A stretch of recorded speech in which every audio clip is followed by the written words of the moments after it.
سلطنت عثمانیہ کی تاریخ میں کئی ایسے حکمران گزرے جنہوں نے اپنی بہادری، فتوحات یا ناکامیوں کی بنا پر تاریخ میں ایک الگ مقام بنایا۔ آج ہم بات کریں گے سلطان محمد چہارم کی، جو سلطنت عثمانیہ کے 19ویں سلطان تھے۔ ان کا دور حکومت تقریباً 39 سال پر مشتمل تھا، جو سلطنت کے طویل ترین ادوار میں سے ایک ہے۔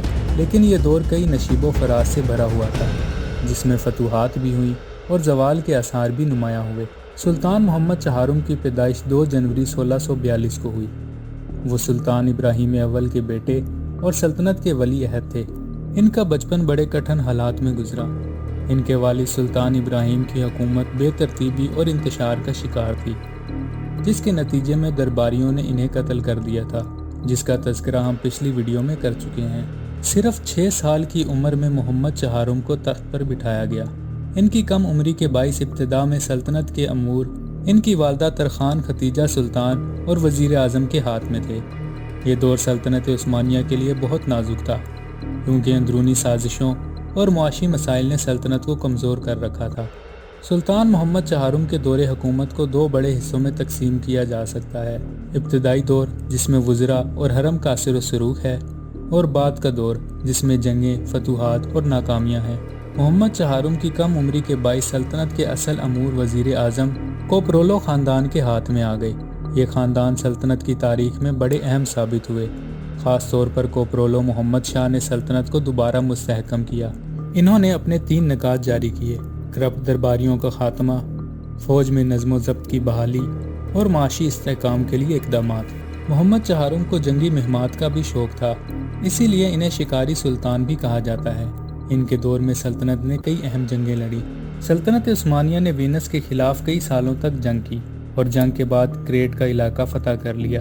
یہ فتح عثمانیوں کے لیے ایک بڑی کامیابی تھی۔ سلطان محمد چہارم کے دور میں عثمانی فوجیوں نے پولینڈ کے علاقے پر بھی کامیابی حاصل کی۔ یہ فتوحات سلطنت کی کھوئی ہوئی ساکھ بحال کرنے میں مددگار ثابت ہوئی، مگر یہ کامیابیاں زیادہ دیر تک برقرار نہ رہ سکیں۔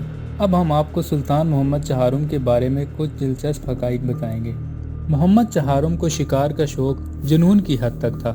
وہ کئی دنوں تک شکار پر رہتے تھے اور سلطنت کے معاملات کو پس پشت ڈال دیتے تھے، اسی لیے انہیں شکاری سلطان بھی کہا جاتا ہے۔ محمد چہارم کے دور میں کوپرولو وزراء نے سلطنت کو ایک بار پھر طاقتور بنانے کی کوشش کی۔ ان کی اصلاحات کے بغیر محمد چہارم کا دور مزید کمزور ہو سکتا تھا۔ ویانا کی دوسری جنگ میں شکست کے بعد عثمانیوں کا یورپ میں آگے بڑھنے کا خواب ہمیشہ کے لیے ختم ہو گیا۔ محمد چہارم کا دور حکومت تقریباً 39 سال رہا۔ وہ عثمانی تاریخ کے طویل ترین ادوار میں سے ایک ہے۔ محمد چہارم کی والدہ ترخان سلطان سلطنت کے ابتدائی دور میں پردے کے پیچھے رہ کر فیصلے کرتی تھی، جس سے درباری سازشوں میں اضافہ ہوتا گیا۔ معزولی کے بعد محمد چہارم کو مکمل طور پر سیاست سے دور رکھا گیا۔ وہ اپنی زندگی کے آخری ایام ایک تنہائی میں گزارنے پر مجبور ہو گئے۔ سلطان محمد چہارم کے دور کے آخر میں سلطنت عثمانیہ کو زوال کے آثار کا سامنا کرنا پڑا۔